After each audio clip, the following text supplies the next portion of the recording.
ودين الحق ليظهره على الدين كله ولو كره الكافرون. أشهد أن لا إله إلا الله وأشهد أن محمدا عبده ورسوله. اللهم صل وسلم على سيدنا وحبيبنا وشفيعنا محمد صلى الله عليه وسلم. أما بعد، أيها المؤمنون اتقوا الله، أوصيكم وإياي بتقوى الله فقد فاز المتقون. سبحانك لا علم لنا إلا ما علمتنا إنك أنت العليم الحكيم. رب اشرح لي صدري ويسر لي أمري واحلل عقدة من لساني يفقه قولي. رب يسر ولا تعسر يا كريم. اللهم ذكرنا ما نسينا وعلمنا ما جهلنا. اللهم ذكرنا ما نسينا وعلمنا ما جهلنا. اللهم ذكرنا ما نسينا وعلمنا ما جهلنا. Tuan-tuan guru, para alim ulama, ustaz dan ustazah muslimin dan muslimat, mudah-mudahan dirahmati Allah Subhanahu wa taala insyaallah. Pertamanya kita manjatkan rasa syukur terhadap Allah Subhanahu wa taala kerana dengan limpah kurnia dan inayahnya kita masih lagi diberi kesempatan, masih lagi diberi peluang oleh Allah Subhanahu wa taala untuk kita sama-sama meneruskan kehidupan kita di muka bumi Allah taala ini, sekaligus dapat melaksanakan segala tuntutan-tuntutan Allah Subhanahu wa taala insyaallah. InsyaAllah pada malam ini kita cuba sama-sama berkongsi ilmu dalam kitab yang dikarang oleh Dr. Aid bin Abdullah Al-Qarni dalam buku, dalam tajuk dia kitab La Tahzan. La Tahzan ini ialah jangan bersedih. Buku ini ditulis sebagai siri penyejuk hati. Hati panas dia tuan-tuan kan, nak bagi sejuk balik semula lah. Jadi buku ini ditulis dan diterjemahkan oleh Nuraini Abu. Buku ini dah cetakan ketiga. Bila masuk cetakan ketiga dah tinggal besar ni. Dah jadi besar ni, tapi dia buat 3 jilid. Kalau ada yang cetakan pertama, yang kedua tu yang besar tu, La Tahzan yang besar tu kan. Tu yang besar. Tapi saya suka bawa yang kecil-kecil macam ni, senang bawa. Kalau bawa yang besar tu kan susah nak angkut kulu kili. Yang ini tak apa, pegang kulu kili tak apa. Jadi saya tak adalah beli kitab tu sebab memandangkan tuan-tuan nak yang besar ke nak yang kecil.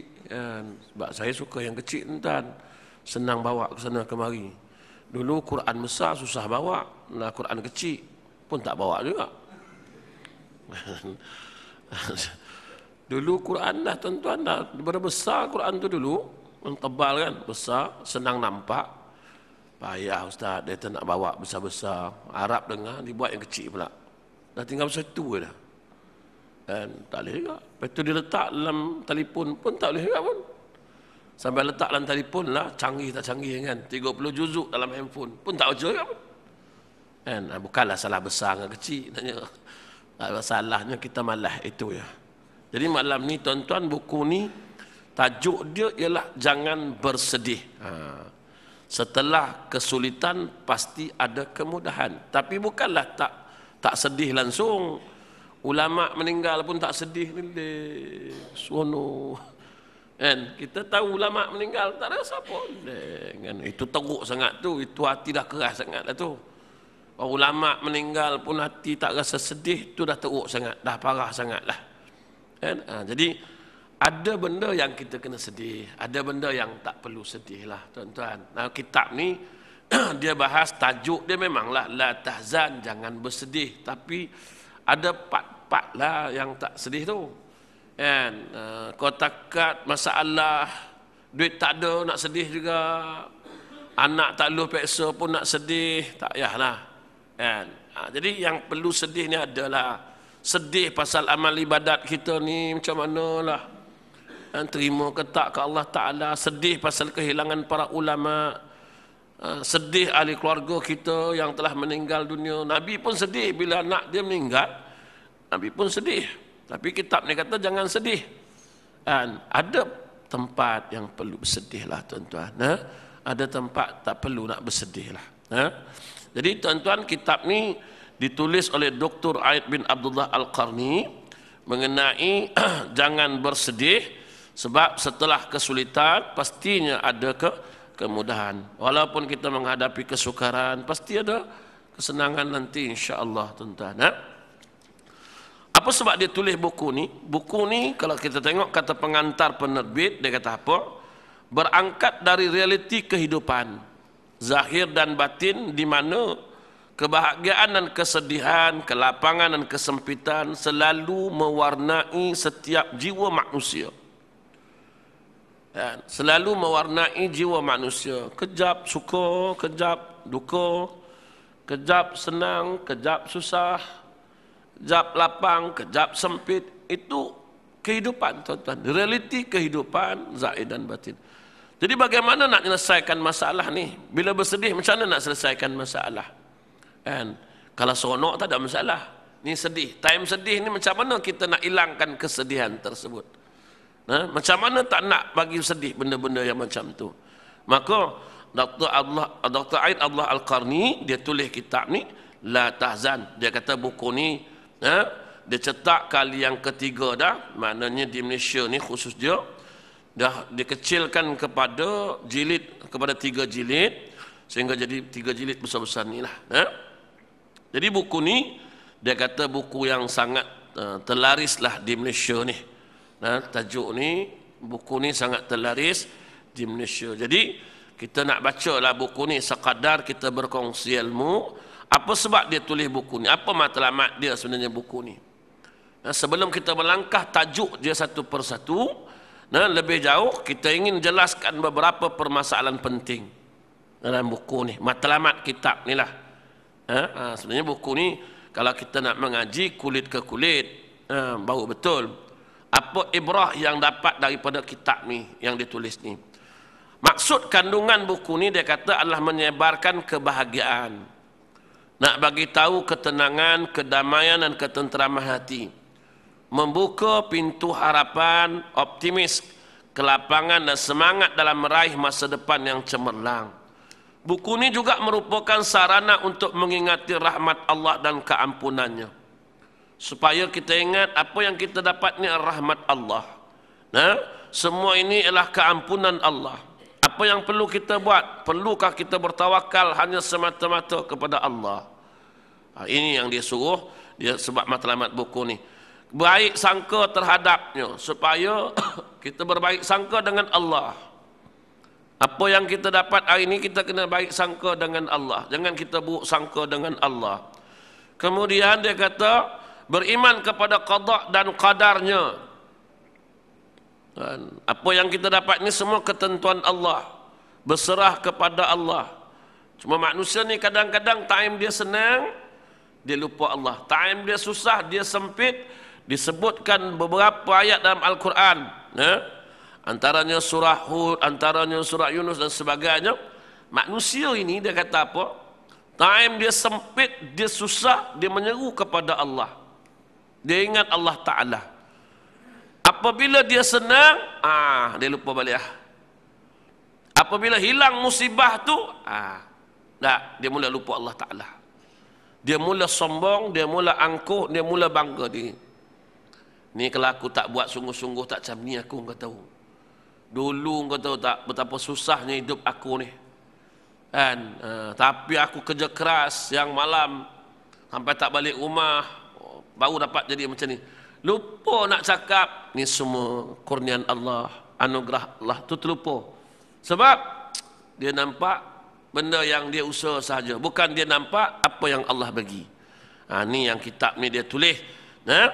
Dia kata berbaik sangka, beriman kepada qada dan qadar, menjalani hidup dalam bingkai hari saat ia hidup, meninggalkan keraguan tentang masa depan dan selalu mengingati nikmat-nikmat Allah. Satu buku ini ditulis supaya kita lebih ingat kepada segala nikmat Allah yang kita dah guna. Jangan yang dah diambil saja kita ingat, yang banyak kita guna ni kita tak ingat. Yang sepatutnya kita bersyukur kepada Allah. Justru itu tuan-tuan, tu yang menyebabkan kita sedih. Bila nikmat tu dicabut sedih, kita tak tengok lagi nikmat yang terlalu banyak yang Allah kurniakan kita, sehingga Allah hitung dia dalam Quran kata apa? Wa in ta'uddu ni'matallahi la tuhsuha. Tak terhitung nikmat Allah Subhanahu wa taala. Terlalu banyak nikmat Allah. Tu kita terlupa. Tapi satu nikmat yang Allah ambil, dah kita rasa rendah diri, rasa itu, rasa ini. Allah. Nah, jadi dia suruh ingat, ingat akan nikmat-nikmat Allah Ta'ala, meninggalkan keraguan tentang masa depan. Maksudnya, besok lusa tu janganlah kita duk riuh rendah, duk fikir sangatlah. Tapi kalau cakap lagu tu, orang pun kata, apa Ustaz ni? Kita kena fikir masa depan, kita kena rancang. Dan tu kita cakap lah, ni ulama cakap, bukan saya cakap. Saya cuma nukilkan saja, pindahkan kat tuan-tuan. Kok fikir masa depan, tahun depan, bulan depan, minggu depan, bukan dapat pun.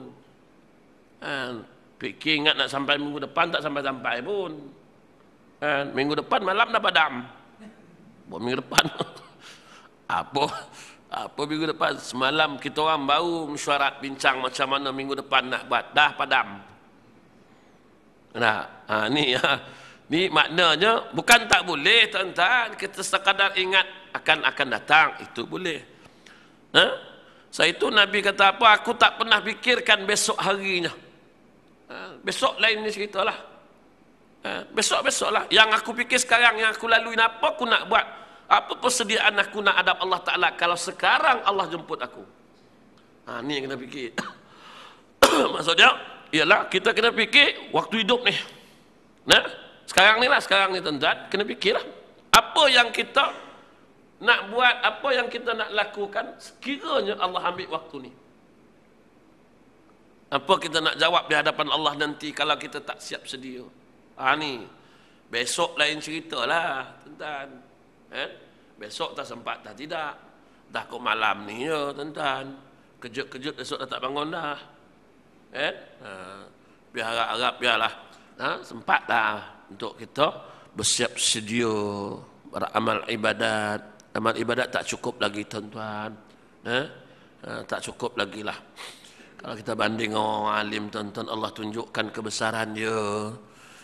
Kalau kita tengok orang alim, bagaimana Allah ambil orang alim. Musibah besar dia bagi lu, dia bersih semua-semua, bawa dia ambil orang dia. Tapi kita doa itu duk mikir macam mana boleh banjir, macam mana boleh. Rupa dia nak ambil orang dia. Rupa dia nak ambil yang dicintai.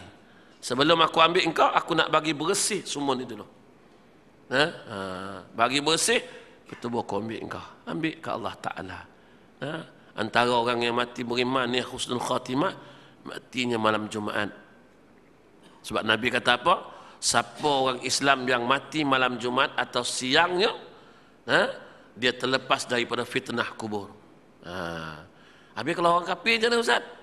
Nabi kata orang Islam. Ma min muslim. Maknanya siapa-siapa daripada orang Islam. Kalau Nabi kata ma min mautin, siapa-siapa yang mati malam Jumaat ataupun siang Jumaat, yang itu masuk semua. Tapi Nabi dah khususkan ma min muslimin, siapa-siapa orang Islam yang mati malam Jumaat atau siang Jumaat, maka dia terlepas daripada fitnah kubur. Soal jawab kubur lah. Cuma khilaf ulama kata malam tu je ke, siang tu je ke, atau seterusnya. Tu tak apalah, lentak habis. Maknanya dah terlepaslah satu perkara daripada fitnah kubur. Itu tanda pertama lah. Tanda yang kedua kata apa? Barang siapa meninggal dia, dahinya berkeringat, berpeluh. Ni kening lah atas dahi ni, peluh. Percikkan peluh. Itu maknanya orang tu mati dalam keadaan husnul khatimah. Tengok pocik. Ini puan nanggung sakit ni, kau tengok sebab berpeluh dia. Angguk dia. Itu maksud dia mati dalam keadaan beriman kepada Allah Subhanahu wa taala. Apatah lagi kalau dia mati dalam keadaan mengucap kalam terakhir itu la ilaha illallah. Tak kisahlah berapa lama. Katalah tadi pukul 9.45 Dia ngajak ngucap, dah ngucap dah. Lepas tu lelap tidur. 9.45 meninggal. Apakah itu akhir kalam la ilaha illallah? Itu juga termasuk akhir kalamnya la ilaha illallah, dakhalal jannah, masuk syurga, kata ulama. Jadi tuan-tuan, pasal itu kalau kita ziarah orang mati, orang sakit, orang dah ngajak ngucap, jangan pergi kacau lah. Ngucap tuan, dia pun ngucap elok dah kan. Kita pula sampai, Assalamualaikum, salam. Kenal ke saya ni tuan, siapa? Tapi tanya apa lagi? Dia kenal ke tak kenal, lantak kau lah. Kau datang baca je lah doa. Sibuk nak kenal tak kenal. Kalau dia kata tak kenal, habis tu aku pun dia tak kenal. Nak padam lah tu. Mulut. Tu tak penting tak, dia kenal tak penting. Dia dah ngucap dah ajar nanti dia biar dia situ. Kan? Yang tu penting lah. Akhir kalamnya la ilaha illallah. Mati. Ni antara tanda-tanda lah. Orang yang mati yang beriman kepada Allah Subhanahu wa taala. Tapi kalau berlaku kat orang kafir mati malam Jumaat, bulan Ramadan lagi. Ni Ustaz macam mana? Beriman ke dia ni? Tak, itu kebetulan sahaja. Sebab Nabi kata, ma min muslimin, orang-orang Islam yang mati hari Jumaat, mati yang baiklah. Jadi mati itu dia sebut husnul. Jadi kita tengok orang alim bagaimana meninggal. Ribuan orang. Allah kata apa? Dulu kau benci, dulu kau hina, kau kutuk, hari ini aku muliakan dia. Ribuan orang sembahyang jenazah dia. Ribuan orang ziarah dia. Tak pernah-pernah orang sembahyang sunat ghaib, habis semua masjid nak sembahyang sunat ghaib. Masuklah di Mekah dan Madinah. Salat ghaib jenazah Tuan Guru hari ini. Jadi tuan-tuan, orang petikaikan baru ni, kenapa solat pukul 10? Tunggulah orang nak datang ziarah. Dia ada 3 benda yang kena segerakan. Dan ulama' dia tahulah tuan-tuan, yang buat tu ulama', anak dia pun ulama', semua ulama'-ulama' tu tuan-tuan. Dan kita yang tak ulama' nak cakap banyak pasal dia pun. Yalah, tunggulah orang daripada jauh nak ziarah, bukan orang dekat-dekat. Kau punya pasal lah. Apa kau kisah kau yang datang? Sebab Nabi kata 3 perkara je tuan-tuan. Pertama, bila semayang dah masuk waktu, segerakan salat. Kedua, apabila kematian berlaku, segerakan pengkebumian dia. Yang ketiga, apabila anak perempuan kita dah cukup umur, segera kawinkan dia. Tapi segera ni pun tengok keadaan lah. Anak dia tak, gimana anak dia luar negara, dah balik belum? Dia kata anak dia suruh tunggu. Bila mati? Malam tadi. Anak dia kat mana? Kat London. Ni anak dia mana ni? Kat London lagi, belum balik. Tiket belum beli lagi. Tapi anak dia suruh tunggu. Tu tak payah tunggu. Tu jalan. Tenang. Pedulilah anak tu. Ni ajat anak dia. Ajat tak ajat, aku tak tahu. Tenang. Tapi kalau anak dia dah sampai ke airport KLIA, tuan tunggu kejap. Anak dia nak balik. Anak dia kat mana? Kat airport. Tak ada, tunggu. Jalan-jalan. Kita kena segerakan pengkebumian dia. Anak dia sampai KLIA, tak apa, lantak dia lah. Tak boleh lagu tu. Kena tunggulah. Kalau dah sampai tu, kenalah tunggu. Maknanya anak dia kat KLIA, nak ambil teksi je lagi pun. Tunggulah Zat. Janganlah kita ikut sangat. Hadis tu tengok keadaan. Situ jangan kita segerakan semayang. Memang betul, tapi tengok keadaan lah. Tu saya kata, kalau doktor tengah bedah jantung, ustaz yang ajar ni kata dia, segerakan salat. Allahu Akbar, Allahu Akbar. Doktor pun tinggal campak gunting semua. Nurse tolong tengok jap, kata dia. Mana doktor? Saya nak semayang jap. Ustaz kata, bila semayang dah masuk waktu, segerakan salat. Habis ni doktor dah potong jantung ni. Kalau dah memang nak ajal juga, kata dia. Doktor agak-agak, doktor kau kerat leh kau. Jadi tengok keadaan lah tuan-tuan. Bukan ikut semua. Tengok, segera tu maksud dia yang tak ada apa buat, duduk-duduk, waktu masuk segera mayang. Tapi cerita Korea belum habis lagi, itu peduli ajab lah.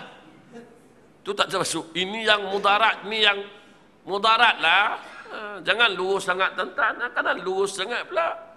Dia jadi bomba, dia pegawai bomba tuan-tuan, kerja madam api ya. Tengah-tengah madam azan, Allahu Akbar, Allahu Akbar. Mana? Tak dengar ke azan. Segera semayang. Ni terbakar, biar dia angus lantak. Islam suruh fikir buat kerja. Boleh segera, tapi kalau tak ada apa buat, tak ada apa kerja, segeralah. Selama mana dia tak mudarat orang lain, kan? Kalau dia mudarat tu tak boleh lah, kita kena selesaikanlah dulu tu. Sehingga boleh ulama kata, sehingga boleh menjamak qasarkan dalam perkara yang memudarat, macam doktor tadi kan. Boleh tak dia jamak qasar? Maknanya dia tengah operation, dia kira-kira sempat operation ni. Zuhur sekarang, sebelum asar selesai kerja. Tiba-tiba ada sikit masalah, kesilapan dan sebagainya, dia jadi lambatan. Tak sempat, dia perlu masa lagi 1 jam. Okey, dia lajak. Dia boleh tak buat jamak qasar?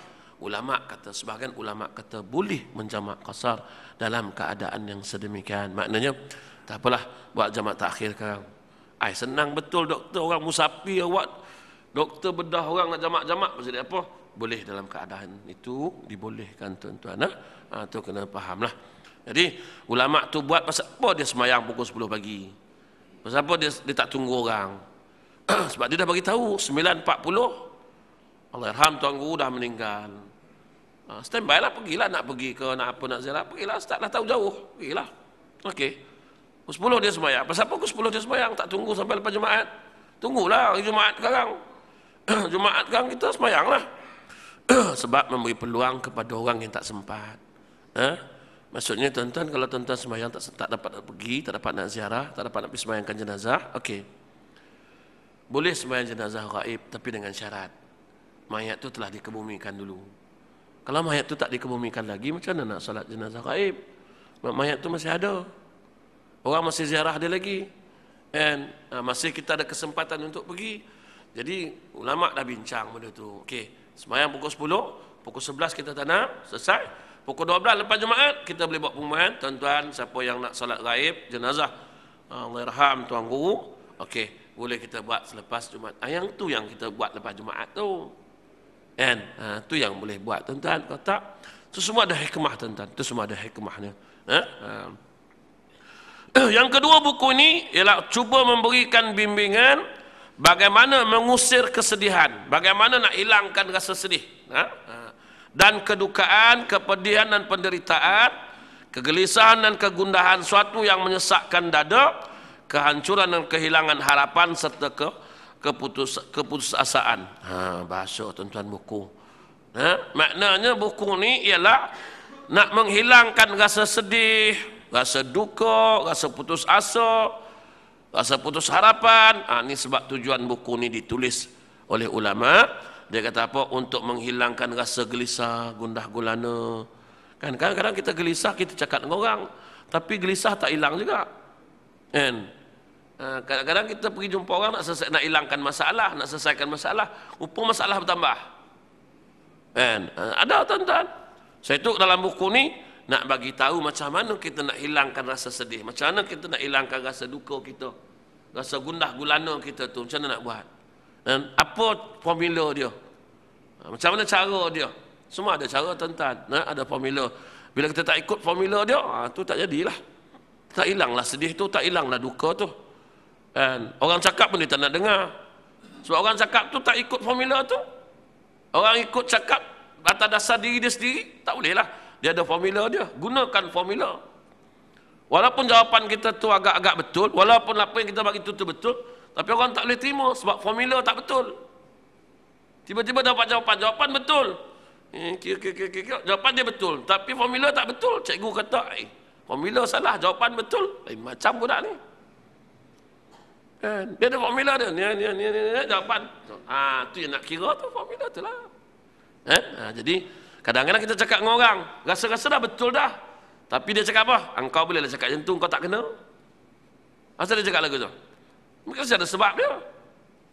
Jadi tuan-tuan, pasal itu ulama tulis kitab ni sebagai satu formula untuk nak hilangkan rasa sedih. Kemudian dia kata apa lagi? Berusaha menyertakan sekali dalil-dalil Al-Quran dan hadis yang sesuai dengan tema setiap perbahasan. Contoh-contoh yang baik, kisah-kisah tauladan, bait-bait puisi yang memiliki kekuatan, serta perkataan para ahli hikmah, doktor dan sastrawan. Demikianlah semua perkara yang terdapat dalam buku ini hanya ingin mengajak anda untuk meraih kebahagiaan yang hakiki. Dia letakkan semua dalil-dalil Quran dan Sunnah. Contoh-contoh ni kata-kata hikmah doktor, nah, orang yang bijaksana, nah, justru itu dia bagi untuk menjelaskan kepada kita macam mana dia punya formula hingga kan hilang rasa sedih, tak rasa sedih lagi dah. Kan? Macam orang katalah barang hilang kena samun, tapi kita tenang tuan-tuan. Kau tak sedih ke barang kau beribu hilang? Itu soalan tak cerdik tanya lagu tu. Kan? Tapi nak hilangkan rasa sedih tu macam mana? Ini semua ketentuan Allah. Kan? Ini semua ditakdirkan Allah. Kita fikir balik mungkin barang-barang kita ada perkara barang-barang kita yang tak bersih dalam dia sehingga Allah ambil balik semula, buang balik semula supaya engkau jadi orang-orang yang baik. Justru itu macam-macam lah tuan-tuan. Pasal itu nanti akan diterangkan satu persatu dalam beberapa bab yang telah ditulis dalam kitab ni. Kemudian dia kata, buku ni bersifat umum, diperuntukkan bagi setiap muslim dan non-muslim. Buku ni untuk orang Islam dan juga untuk orang bukan Islam. Inilah kerana pembicaraan dalam buku ini secara umum adalah berkaitan dengan watak dan sifat naluriah dan persoalan-persoalan umum kejiwaan manusia. Namun begitu buku ini tetap mengambil manhaj Rabbani sebagai penyuluh, kerana manhaj inilah yang menjadi agama fitrah kita. Dia mesti tak lepas dari landasan sebagai manhaj Rabbani, kembali kepada Allah Subhanahu wa taala. Apapun keputusan akhirnya ialah kembali kepada Allah Subhanahu wa taala. Apapun nak selesaikan masalah ni, tak dapat tidak mesti dia akan kembali kepada Allah. Contohlah, orang tanya kenapa tak boleh selesai? Sebab hukum dia tak selesai, tak buat hukum dia, rosak kereta lain, manual benda lain. Pasal itu tak selesai masalah. Macam kita lah, manual kita Quran dengan hadis, kita pergi ambil orang putih punya, selesaikan masalah? Selesailah masalah. Tuan beli kereta BMW, rosaklah BMW, ambil manual Toyota. Mana buku manual dia? Ni buku Toyota. Bolehlah kereta agak sama je. Agak-agak lah bang. Ni BMW, kau punya Toyota, buku manualnya Toyota. Tak jumpa lah masalah kereta ni. Memang tak jumpa sampai kiamat. Satu tuan-tuan, manualnya dari Allah Ta'ala. Mencuri manual dari Tuhan, suruh buat apa? Potong. Potong lah. Kalau kau penjara tak selesai masalah. Tapi duk degil tu, duk melawat. Tu yang macam satu lawyer tu cakap. Dia kata apa? Apa alasan kamu tak nak buat hukum Islam? Ada orang jawab kat dia. Dia kata apa? Pasal kita tak faham hukum Islam tu, macam mana kita nak buat lagi? Tu lawyer tu tanya dia balik, habis undang-undang yang ada ini kau faham? Undang-undang civil law ini kau faham ke? Dia tanya. Yalah, tuan-tuan kata tak faham, pasal tu tak buat hukum Islam. Habis yang undang-undang yang ada ini faham ke? Konon jenayah, undang-undang bawa dadah 39B, akta dadah berbahaya, mandatory, hukum gantung sampai mati, faham ke? Macam mana kata hukum gantung tu faham? Berapa banyak nak kena? Dadah macam mana faham? Tak faham. Tu buat apa? Buat apa hukum tu kan faham mu kita. 53 tahun tak lagi tak faham. Tapi buat juga kan? Itulah maksud dia, makna tak faham. Bukan alasan tak faham tu. Semua tak faham. Kes rogol tu tak tak faham, yang faham lawyer je. Dia faham lah, kita nganga je. Macam mana kata rogol, kat mana dia katakan rogol, apa yang dikatakan istilah rogol. Lawyer faham lah, kita apa tak faham. Macam undang-undang GST, tuan-tuan bukan faham, tapi dia buat juga. Laksanakan juga walaupun tuan-tuan tak faham. GST faham? Tak faham, tapi buat juga. Tahu-tahu dulu beli RM1, sekarang dah RM1.50. RM1.50 ni GST ni. Suka-suka hati kau. Mana tak faham tapi kau buat. Tapi kau berusaha bagi faham. Masuk dalam TV, sok khabar, radio, masuk laman web, semua kan. Nak bagi faham. Sampai Upin Ipin pun cakap bab GST lah. Upin Ipin tu tuan-tuan bukan tengok pun. Tapi dia cakap bab GST juga. Sebab nak bagi budak pula faham. Jangan kau je orang tua-tua faham. Budak nak bagi faham juga. Dia ambil Upin Ipin tu, cerita bab GST. Dia bagi kartun cakap kan. Tuan-tuan tak tengok, budak tengok. Nak bagi budak pula faham. Hukum Islam pun samalah. Buatlah satu line dalam TV tu, satu channel. Ni masalah hukum Islam. Kan? Buatlah. Tapi janganlah buat semua dulu. Buat sikit-sikit dulu, tengoklah. Test dulu. 5 tahun ni kita buat hukum sebat aja. Kan? 5 tahun pertama ni, sebab undang-undang yang ada tak berjaya dah fail kan. Kita buat undang-undang Islam pula. Dalam dunia ni 2 je ada. Satu undang-undang putih, satu undang-undang Islam. Okey. Bila undang-undang Islam, kita buat 5 tahun dulu. Mula sebat dulu. Minum arak, tuduh orang, berzina yang belum kahwin. Yang melibatkan sebat lah. Tengok ada tak kurangnya. Kalau 5 tahun kita buat ada kurangnya, makna ada penurunan lah. Kes makin turun, kurang. Maknanya, lagi 5 tahun kita tambah pula kerat tangan. Kan? Tengok buat ada lagi kurang, 5 tahun akan datang kita buat kan? Habis selesai hukum 5 tahun 5 tahun. Bagilah penerangan dalam TV. Bagilah mufti-mufti, orang alim, pakar-pakar ni jawablah. Orang tanya. Kan? Kalau orang tak faham sila rujuk, boleh telefon online ni 24 jam. Free lah, percuma. Orang call. Tuan, ada masalah sikit. Hukum ni macam mana, macam mana. Tanyalah. Kalau nak buatlah. Kalau dah buat 5 tahun tak menjadi juga, kita buang hukum Islam. Sebab Tuhan janji apa? Kau buat, nakalam minallah. Aku tolong kau. Makna kita dah buat, Allah tak tolong. Maknanya sia-sia kita buat tu, biar kita buang tepi. Ambil. Nanti orang pelekeh lagi. Cakap boleh selesai, tak selesai pun. Undang-undang Islam dah buat, tak selesai pun. Tapi tuan-tuan, Allah tak mungkin janji. Kau buat, aku selesaikan, kata Allah. Macam rotan lah. Tuan-tuan dulu tahu tak, masa sekolah kan ada apa? Public caning. Kan? Sekali tu je berani buat. Bukan sakit pun, tak sakit. Cikgu tu rotan bukan sakit pun. Tinggal lagi, dia kepit buku sebab tak sakit. 5 kali entan. 5 kali depan hari Isnin. Tu himpunan tu kan. 5 kali je. Tak sakit. Tapi yang nengok tu dari tukang kebun sampai pukul tua. Dari budak tingkatan 1 sampai tingkatan 6. Semua duk tengok. Tak sakit tapi duk tengok lelaki perempuan. Semua tengok lah. Satu sekolah tu habis semua tengok. Balik tu, dia tu yang kena tu. Dia tu. Dah. Taubat dah tak buat dah lepas ni. Itulah sekali dia kena public caning dalam sejarah sekolah. Lepas tu tak kena dah. Sebab apa? Ada perasaan malu. Itu contoh hukum dunia dan public caning kan. Dia buat sebat depan orang ramai tapi tak sakit. Tapi perasaan malu nak buat lagi tak ulang dah. Taubat dah aku. Rasa nak pindah sekolah rasa. Pasal semua tengok. Pagi besok datang sekolah semua tengok dia je. Takut. Kita tengok. Artinya Islam suruh ajar macam tu. Rotan di halayak ramai. Saya langsung satu negara tengok. Dia takkan ulang lagi dah. Kan? Tapi tak nak buat. Jawapan dia pasal tak faham, suka hati kau lah. Kan? Belum faham lagi lah. Jadi tuan-tuan, kalau kita buat insya-Allah. Kemudian yang seterusnya, dia mesti kembali kepada Allah. Dia kata, manhaj Rabbani. Dia mesti kembali kepada apa yang Allah sarankan. Apa yang Nabi sebutkan. Tak boleh lepas satu. Tak boleh guna otak kita suka-suka hati. Kemudian, dalam buku ni juga, kita akan menemui beberapa nukilan pendapat orang Timur dan Barat. Ambil pendapat orang Timur, orang Barat, semua ambil. Namun demikian, saya berharap tidak ada tudingan negatif dilemparkan terhadap saya, dia kata penulis ni lah. Berkenaan hal ini, inilah kerana bagi saya hikmah adalah harta terpendam bagi orang mukmin.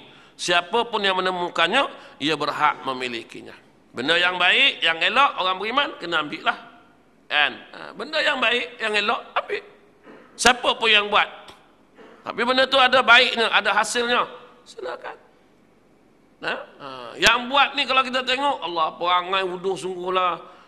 Tapi dia buat satu benda ni kalau kita tengok, baguslah kita tengok dia. Boleh sampai tak ada masalah. Banyak kalau kita tengok kan. Banyaklah. Tapi jangan salah guna lah tuan-tuan. Itulah. Kalau kita salah guna tu yang jadi masalah. Kalau kita salah ambil orang Barat punya, masalah lah. Macam handphone kan. Handphone ni banyak guna dia. Dengar tak siapa baca buku khutbah apa Syekh Shuraim yang di Mekah baca khutbah mengenai telefon.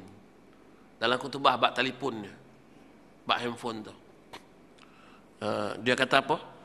Handphone ni satu wabak penyakit bagi umat hari ni. Handphone ni dia kata boleh memisahkan hubungan silaturahim, boleh menghilangkan pergaulan percakapan. Tapi memang betul tuan, kan? Kadang jumpa kawan, mana jom minum, jom. Yang dia main handphone, kita main handphone, bila nak cakap ni? Engkau nyembang pun tak pandang kan? Baru letak kejap, baru nak nyembang, bunyi pula. Engkau ni apa, nyembang. Itu dengan kawan, dengan bini pun dah kurang cakap tuan. Yelah, bini ada WhatsApp group 15 orang, 15 grup. Grup masak, grup taman, grup surau, grup mengaji. 15 grup masak pun ada dalam tu. Hari ni nak masak apa? Aku cadang nak masak kari lah habis. Itu pun nak WhatsApp juga. Kan? Yang suami pun ada WhatsApp grup juga. Grup surau, grup ustaz, grup pak haji, grup ngeteh, semua ada lah. Grup. Nah, bini duduk situ, laki duduk situ. Hari nak masak apa bang? Masak lah macam biasa lah. Apa yang ada lah masak. Tak pandang muka dah, tak pandang lah. Allahu Akbar. Kadang kita bawa kereta, bini main handphone. Picitlah tengkuk laki ke apa ke. Apa? Laki dia punya lah mengantuk, tersengguk-sengguk. Bini buat bodoh. Yang anak pun belakang macam tu juga. Bini lah buat kereta, laki pula main handphone. Saya habuk tuan-tuan.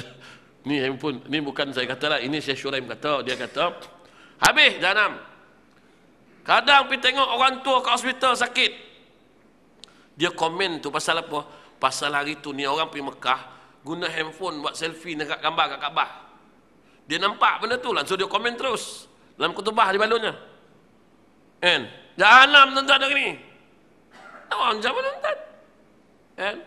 Kadang-kadang kita pergi tengok orang tua sakit, Allahu Akbar, pun pegang. Orang tua sakit ya, patutnya pergilah duduk, tanya, sembang kan. Ni tak.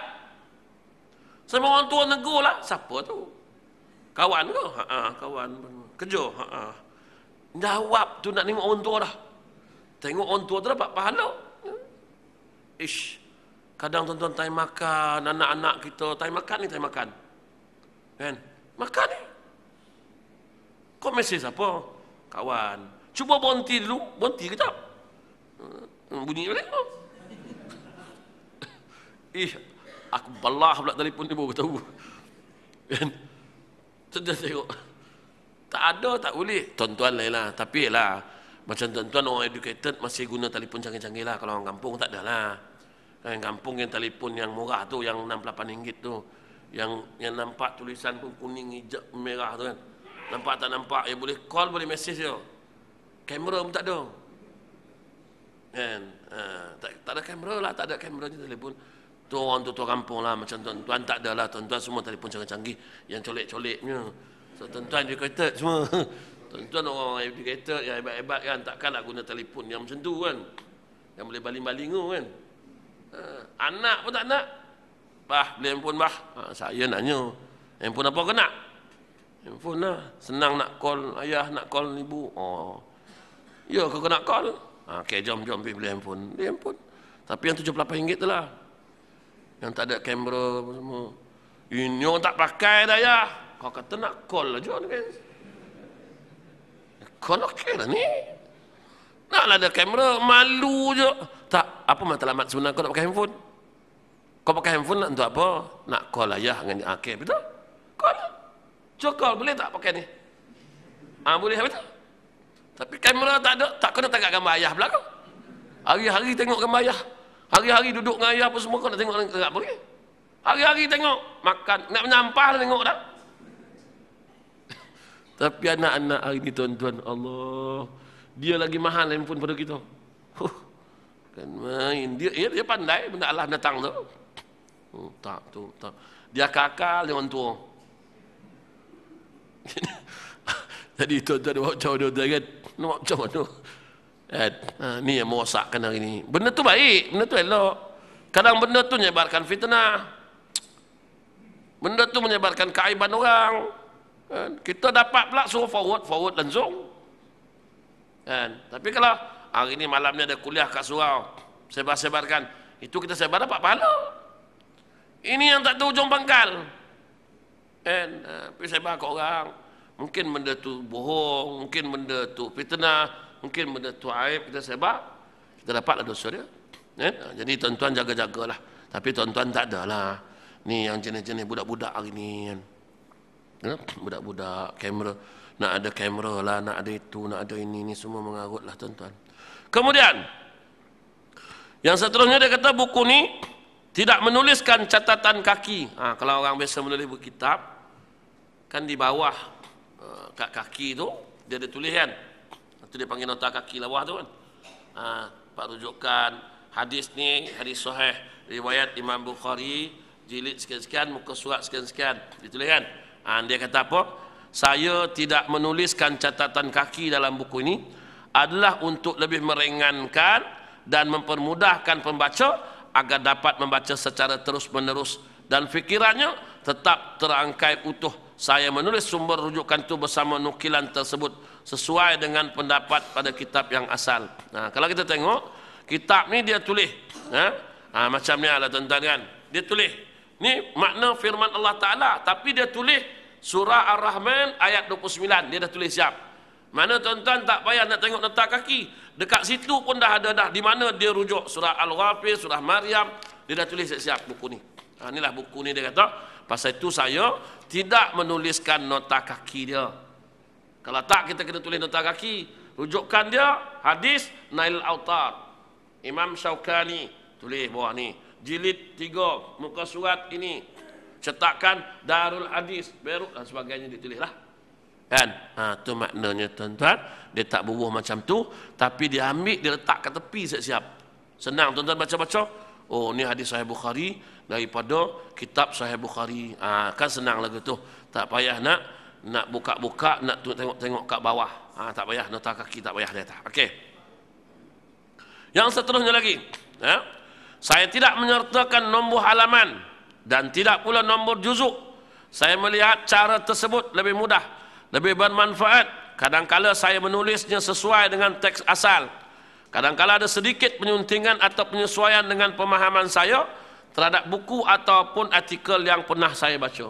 Kadang-kadang dia kata apa? Buku ni dia tak tulis ayat yang keberapa dan sebagainya, ada juga dia tak tulis sebab rujukan. Sebab dia kata lebih mudah, sebab saya nak huraikan yang selebihnya itu saya nak huraikan. Nanti tuan-tuan rujuk dalam kitab tak ada benda tu. Oh ni salah ni, kitab ni lain, dia hurai lain. Tak nak lagu tu. Maknanya ada kadang-kadang dia huraikan buku tu berdasarkan pemahaman penulis itu sendiri. Kemudian dia kata apa? Saya tidak menyusun buku ini dalam bentuk bab dan tidak pula dalam bentuk fasal, tetapi saya menyusunnya dengan memperbanyakkan gaya dan bentuk. Terkadang saya memasukkan suatu permasalahan dalam beberapa paragraf. Kemudian saya berpindah-pindah dari suatu permasalahan ke permasalahan lain. Dan setelah beberapa halaman, saya kembali ke perbahasan ini semula. Inilah ketujuan agar ianya lebih sedap dibaca dan tidak membosankan. Tuan-tuan, biasa buku, dia tulis sampai habis. Ni dah, dia tulis kerat, dia bawa cerita lain. Sampai ada ujung tu dia balik semula kisah tadi. Supaya tuan tak bosan. Nanti buku tu tuan-tuan baca, tuan-tuan tak rasa bosan. Ni di antara matlamat tujuan kitab itu ditulis, kata Aid Abdullah Al-Qarni. Ni antara lah. Okey. Ni masuk fasa yang pertama lah. Yang ditulis atas tu Ya Allah. Apa maksud dia sebut Ya Allah? Ya Allah ni firman Allah Subhanahu wa taala di dalam surah Ar-Rahman ayat 29. Dia kata apa? Semua yang ada di langit dan di bumi, yas'aluhu man fis samawati wal ard. Semua yang ada di langit dan di bumi selalu memohon kepadanya. kulla yaumin fi sya'nin. Setiap waktu ia berada di dalam aktivitinya. Ini Tuhan sebut dalam surah Ar-Rahman. Semua yang ada di langit dan di bumi selalu memohon kepada Allah Subhanahu wa taala. Setiap waktu ia berada dalam apa saja yang dia lakukan. Dalam keadaan senang, susah, dia tak lepas daripada ingat Allah Subhanahu wa taala. Dia bagi contoh. Tuan-tuan bila tengok laut bergelombang, ombak bergelora, angin tiup kencang, semua penumpang kapal akan berteriak jerit, ya Allah. Dan dia tak lupa Allah. Ini tuan-tuan, maknanya apapun yang berlaku kita jangan melupakan Allah. Naik kapal terbang tuan, cuaca tak bagus, kapal pilot pun turun, dia turun, menjerit, wah jerit dalam tu, bukannya Allah jerit dah, meraung tu. Kan? Sepatutnya sebutlah ya Allah. Kan? Kok jatuh terempas pun kalimat akhirnya ya Allah lah. Kan? Adakah Allahnya lagi? Ini yang dia suruh. Maknanya dalam keadaan apapun kita jangan lupa Allah Ta'ala. Dalam keadaan macam mana kritikal pun dia tak lupa menyebut ya Allah. Itu sifat kita, fitrah, naluri sepatutnya. Kan? Apapun yang berlaku, naik motor, tengok-tengok lembu melintas, gang, sebut tu. Kan? Ya Allah, gang, habis ada lagi Allahnya tuan-tuan. Ini dah gang tu. Padam dengan tu je. Saya itu tuan-tuan, kita jangan lupa sebut apapun yang berlaku, ya Allah. Tengok apapun, kan, Maha Suci Allah. Ini apabila seorang tersesat di tengah padang pasir, kenderaan menyimpang jauh dari laluannya, para kafilah merasa kebingungan dan menentukan arah perjalanannya, mereka akan berseru ya Allah. Doa ya Allah. Selalu macam itulah tuan-tuan. Jangan lupa ada masalah sehingga kita lupa Allah. Sepatutnya ada masalah kita ingat dulu ya Allah. Ini tuan-tuan. Dan apa nak buat ni? Ya Allah, ini tuan-tuan, pertama sekali kita kena ingat Allah Ta'ala. Bila kita ingat Allah Ta'ala, hilang rasa takut, hilang rasa sedih. Sebab kita ada Allah. Sebab itu, apabila Abu Bakar takut ketika berada dalam gua bersama Nabi waktu dia dikepung, apa kata Nabi? Innallaha ma'ana, Tuhan bersama kita. Kan? Hilang rasa takut Sayyidina Abu Bakar ketika itu. Bila mana sebut saja Allah ada dengan kita, kita nak takut apa? Allah ada. Allah berkuasa, Allah menentukan segala-galanya. Ini tuan-tuan, maknanya pentingnya kita tidak melupakan Allah. Semua urusan, semua perkara adalah milik Allah. Nah, maknanya tuan-tuan, kita jangan melupakan Allah Subhanahu wa taala setiap detik kita, setiap waktu kita, setiap saat kita, apapun yang berlaku, kita tidak pernah melupakan Allah. Okey. Kemudian apabila tertimpanya musibah, bencana melanda dan berlakunya tragedi, ia akan menyebut ya Allah. Apabila pintu ditutup di hadapan pencari kerja dan tirai-tirai ditutup depan orang yang meminta, mereka akan berseru ya Allah. Tentang orang minta sedekah, dan orang pun tutup pintu, dan kita kata ya Allah, serulah Allah, sebutlah nama Allah. Apapun yang berlaku, tragedi yang berlaku, semua ini kita tidak melupakan Allah. Ini sangat penting tuan-tuan. Jangan meninggalkan Allah, jangan melupakan Allah. Jadi tuan-tuan, yang paling penting bagi kita, kita ada Allah Subhanahu wa taala yang menentukan, menguruskan segala-gala hal ehwal kehidupan kita di muka bumi ini, tuan-tuan. Semuanya adalah milik Allah. Rezeki, umur, kehidupan ini semua milik Allah Subhanahu wa taala. Jadi tak sewajarnya lah kita melupakan Allah, sebab Allah yang mengurniakan kesemuanya. Apabila berbagai usaha tidak mampu menyelesaikan, setiap jalan terasa terhimpit, harapan terhenti, dan semua jalan pintas telah buntu, mereka akan menyeru ya Allah. Apabila dunia terasa sempit disebabkan himpitan persoalan hidup dan jiwa terasa seolah-olah tertekan oleh kebebanan kehidupan yang harus dipikul, mereka akan menyeru, ya Allah. Ini tuan-tuan, semuanya kita seru Allah Subhanahu wa taala. Kembali kita berdoa kepada Allah, menyeru kepada Allah, tidak lupakan Allah Subhanahu wa taala. Jadi tuan-tuan, hari pun dah 8.45 tuan-tuan, insya-Allah. Dia tak lama-lama ngaji ni tuan-tuan. Tuan-tuan mengaji kan boleh lama-lama, nak sampai 1 jam setengah. Tuan-tuan hari-hari ngaji. Ngaji apa lama-lama hari-hari. Tuan-tuan dah tua-tua. Kalau muda-muda lain kan.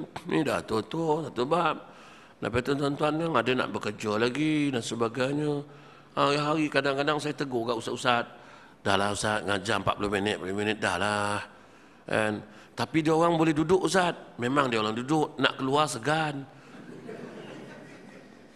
Nak keluar segala kan, ustaz ada depan tak aku nak keluar, aku dah lutut dah sakit, ustaz ni angin aku tengok, duduk je lah walaupun panas telinga kan. Ustaz-ustaz ni kadang-kadang saya pun tegur juga tuan, ustaz tolonglah jangan lama-lama, 40 minit tu okey lah ustaz, orang nak balik bekerja kan, orang nak siapkan untuk besok nak pergi kerja anak-anak, orang rumah lagi nak siapkan macam-macam kan. Kita kadang-kadang hari bekerja penat, balik kerja dengan jalan dia apa sebagainya, terkejar-kejar datang, ustaz pula sampai 1 jam setengah kan. Ada orang pension tak kisahlah, kalau lama pun aku tak kisahlah, entahlah aku pension besok pagi aku buta, padahal kan, ni yang bekerja kan. Kena fikirlah. Saya tu mengaji ni jangan bagi orang lari daripada masjid. Kita nak ajak orang datang masjid, bukan larikan orang kan. Kadang-kadang tu lah, Ustaz Zaidus pun dah jawab dah hari tu. Masalah hiburan, masalah ialah lawak. Dia kata apa? Ya kita kena ada lawak lah. Jangan sampai orang bosan. Serius dia Ustaz ni. Semua tak boleh gelak, tak boleh. Angkat kaki sikit tak boleh. Semua tak boleh. Kan, macam mana orang nak datang mengaji, dia kata. Macam mana orang nak minat mengaji. Betul juga dia cakap tu, ada betulnya. Kan, ada hiburan sikit, lagu-lagu sikit kan, ya bolehlah, tak ada masalah kan, tak apalah lagu-lagu ke apa ke, sekadar lagu lah sikit-sikit kan, cukup lah sebagai beda hilang mengantuk, hilang bosan kan. Lainlah kalau tuan-tuan pergi dengan ceramah atas kapal, tu lain. Atas cruise lah tuan-tuan. Baru ni orang tanya saya kat Perak, ustaz boleh ke ceramah atas kapal? Apa tak boleh lah? Ceramah lah. Tapi bukan bawa orang masjid pergi naik kapal. Ceramah yang dalam kapal buat turun. Ni orang masjid bawa naik atas kapal. Orang tu dah memang pergi masjid dah, pergi mengaji dah. Kau bawa naik atas kapal tu, pergi jadah lah. Orang dakwah yang dalam kapal tu yang minum, mabuk, berjudi tu kan. Bawa turun, nanti dia turun-turun, dia insan nak pergi masjid. Ni kau bawa Pak Haji ni, pergi naik atas kapal. Kan? Kapal krus tu pula dia malam jalan, siang duduk, siang dia berlabuh dekat pulau, lepas tu tuan-tuan turunlah shopping, jalan lah pagi sampai petang biar penat, kalau penat balik tidur, malam kan dia jalan, tu bila nak ceramah kan. Satu saya komen lah, patutnya pengusaha tu ambil ustaz-ustaz ni ceramah dalam kapal, bawa orang yang dalam kapal mabuk-mabuk jadi supaya kapal kau tak ada lagi minum arak, kapal kau tak ada orang main berjudi. Cruise tu lah, tak ada semua-semua tu lagi. Dalam perjalanan kapal kau tu selamat, tak ada maksiat. Ni bawa Pak Haji naik kapal, orang bawah buat maksiat, tenggelam kan, percuma je Pak Haji tu. Aku komen marah orang kat aku, ustaz ni semua tak boleh. Bukan, 1,600, 2,000 lebih, 3 hari 2 malam, Phuket, Krabi. Aku tahulah kan. Hasan Al-Banna tuan-tuan, dia berdakwah dalam kelab malam, bukan bawa orang masjid masuk kelab. Bawa orang masjid masuk kelab, dia ceramah. Apa? Dia dakwah orang kelab malam tu supaya keluar, jangan masuk kelab malam lagi. Ya, kadang-kadang pun pening aku. Yang kat suar masjid pun tak boleh nak dakwah lagi, tak kapal ni sibuk. Tapi tak apalah tuan-tuan, kalau nak rasa bolehlah 1,600. Dia orang cari ustaz ni sekarang ni.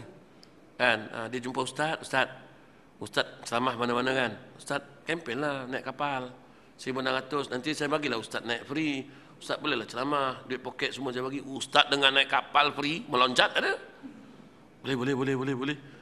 Dia tajilah ni. Tapi tuan-tuan dia tak ajak lah. Nak ajak apa tuan-tuan pun dah naik kapal tu. Kan? Tapi saya pun nak buat program ni. Atas kapal terbang pula ni. Ikut. Dia atas kapal laut, saya atas kapal terbang. Orang dah elok-elok pergi surau masjid, dah lah. Tak payahlah. Yang dah elok masjid surau ni dah biar. Biar dia tak masjid surau kan. Yang dalam kapal yang main. Tu. Ya, itu. Tu. Bawa turun. Bukan yang sini buat ni. Kan tengah-tengah ceramah kapal tenggelam. Titanic tu. Tak pasal dah. Dah tak ada orang masjid.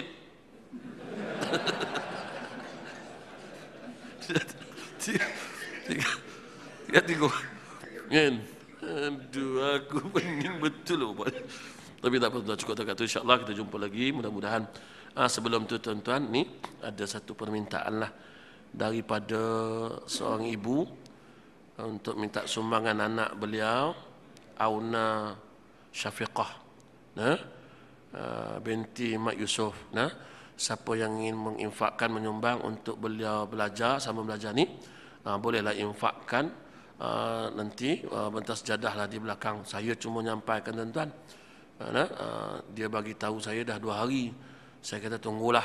Saya mengajar nanti saya umumlah. Saya kata saya boleh umumlah tuan-tuan kan. Saya nak umum-umum ni bukan kerja saya sebenarnya, tapi dah minta tolong Ustaz, tolonglah Ustaz kan. Banyak tuan-tuan orang jumpa saya. Satu lagi di Kuala Lumpur, anak yatim, pusat asuhan anak yatim, di Gombak ke di mana, umum. Saya kata tuan boleh suruh umum lah, tapi bagilah surat betul ke pusat asuhan anak yatim, berapa ramai anak yatim tuan, bagilah surat. Ni suruh saya umum sekarang, tengok tak ada anak yatim, rupa dia yang yatim. Takkan aku pula nak tanggungjawab kan. Saya kata kat dia, buat surat, keluar surat, apa nama pengasas dia, siapa, berapa ramai anak yatim dia. Mana tahu tuan-tuan nanti nak pergi tengok kan. Ya, tuan-tuan ni orang cerdik pandai. Mana Ustaz? Gombak. Okey. Mana alamat Ustaz? Ya. Mana tahu tuan-tuan nak pergi tengok. Tuan-tuan tak nak nyumbang hari ni, tapi tuan-tuan nak pergi tengok dulu. Dah pergi tengok, dah ada betul anak yatim, 30 orang anak yatim. Betul ni pengasas, ni sekolah dia, madrasah dia. Mungkin tuan-tuan nak sumbang kat situ kan. Ni suruh umum ya. Ustaz boleh tak tolong umum? Kau ingat aku ni buat pengumuman ni kerja aku. Aku nak marah apa tu, bila aku tak nak tolong, dia kata Ustaz benda baik pun tak nak tolong. Bukan saya tak nak tolong, tapi masalahnya akhir zaman ini, Allah tuan-tuan, banyak nipu. Macam itu saya dah umumkan dekat Keramat itu. Madrasahnya tak ada. Itu kebetulan sebelum saya umum saya pergi tengok. Saya kata nanti dulu saya cuma umumkan secara rambang, nanti saya pergi tengok. Saya nak ke utara, nanti saya tengok. Aku pun pergilah ke utara, tengoklah alamat tu, tiang pun tak ada. Kan? Tiang pun tak ada. Orang tu dah ngumpul duit dekat surau tu. Aku balik itu, Ustaz, dah kumpul dah siap dah ni Ustaz. Bawa tenang tuan. Duit tu simpan dulu, nanti ada sekolah yang betul-betul saya bagi. Ustaz, saya tengok tiang pun tak ada. Tu yang aku dah tak percaya tu tuan-tuan. Ini adik ni, dia bagi tahu tadi ibu dia 2 hari lepas suruh saya, okeylah, saya kata tak apa, nanti saya cuba umumkanlah. Jadi terpulang tuan-tuan lah. Wallahu a'lam, insya-Allah kita jumpa lagi di bulan yang akan datang. Auzubillahi minasyaitonir rajim.